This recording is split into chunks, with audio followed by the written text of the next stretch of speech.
training the aerobic capacity of distance runners, a break from tradition. London Sport Institute, Middlesex University, London, England. Summary. Aerobic capacity is determined by three factors. A. Maximal oxygen uptake. B. Lactate threshold, LT, and C. Running economy, RE. And each one should be targeted to optimize development. It appears that VO2 max and LT can be adapted simultaneously and may be best trained through high-intensity intervals. RE may be best developed through strength, power, and plyometric training. Finally, replacing 1/3 of the total endurance training with gym-based training appears most beneficial. Introduction.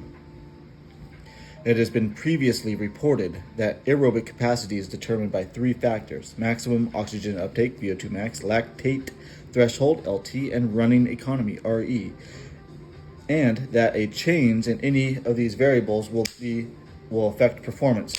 Therefore, for sports that largely depend on this component of fitness, knowledge of how best to train aerobic capacity and target its individual factors is essential.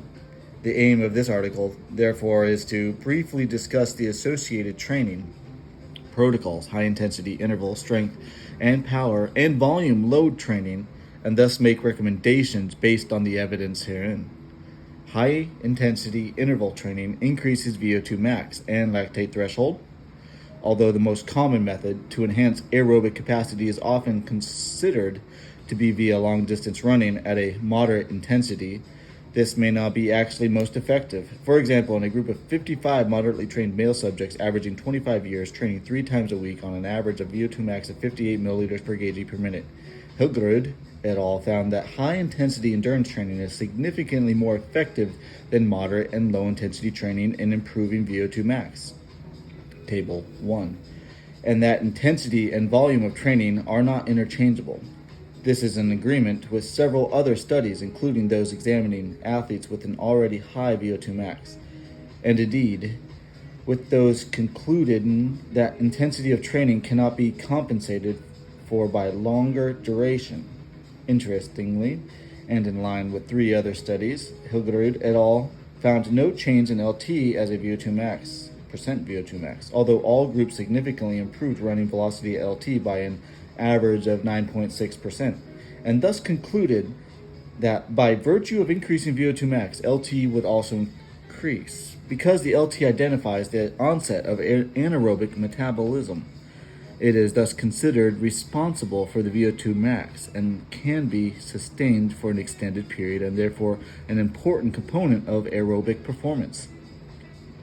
Thus, it may be contended that higher intensities elicit greater improvements in VO2 max than lower intensities, with intervals performed at near max intensities being the most effective. It may therefore be recommended that once athletes have undergone sufficient aerobic endurance training, perhaps using the conventional continuous moderate intensity protocols, and whereby a VO2 max greater than 58 milliliters per kg per minute has been achieved, they should progress onto high-intensity interval training and possibly, for the purpose of variation, alternate between the exampled 15x15 and 4x4 methods described in Table 1.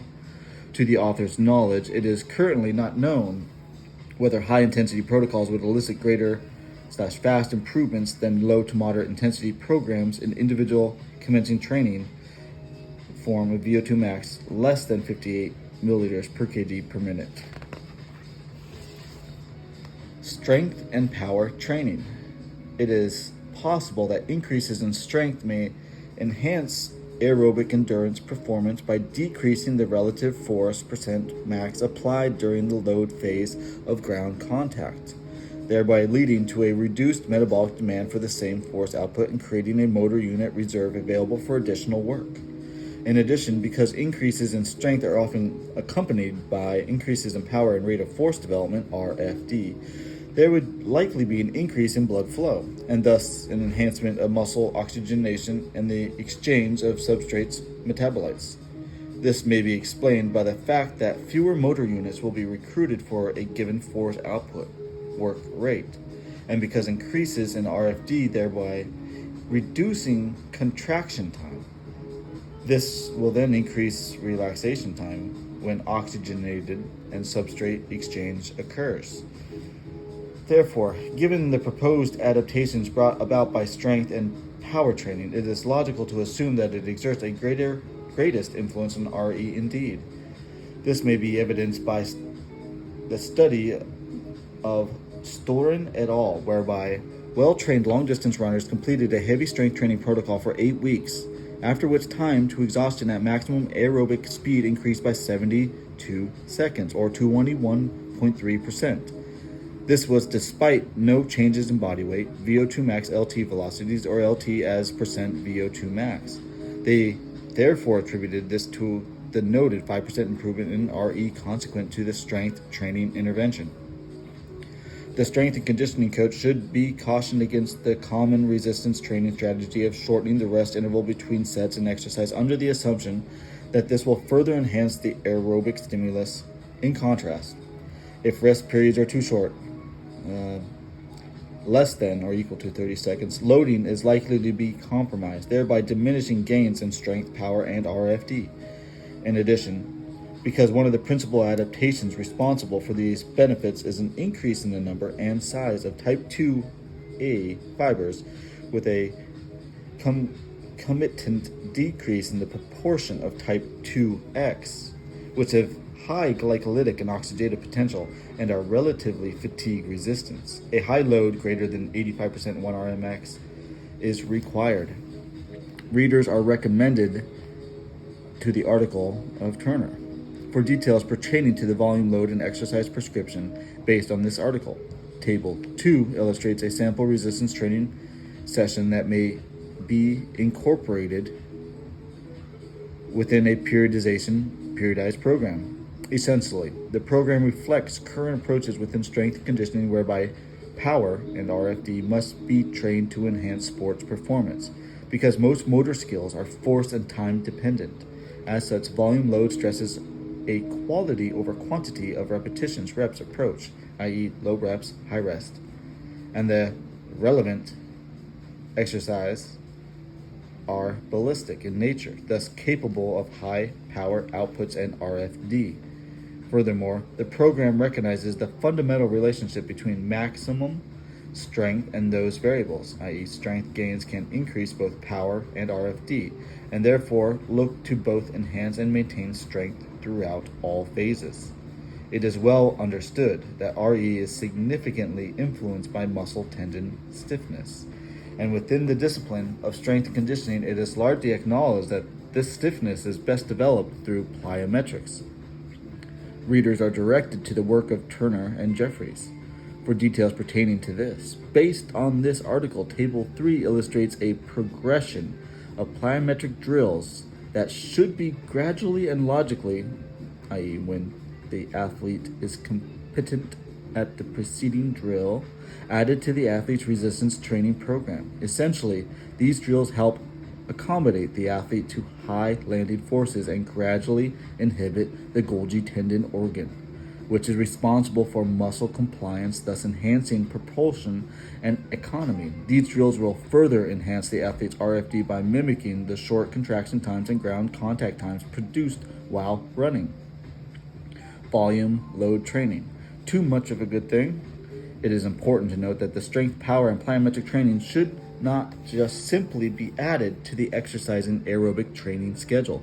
For example, Bastians et al. And Pavlatnin et al. Replaced 37% of total aerobic endurance training time with strength training. This protocol was able to preserve, if not enhance, the ability to maintain high power outputs, at least for short periods, and thus translate into factors associated with enhanced aerobic endurance performance based on the 1 hour time trials. Therefore, these studies replace some of the aerobic endurance training with strength training rather than simply adding to it.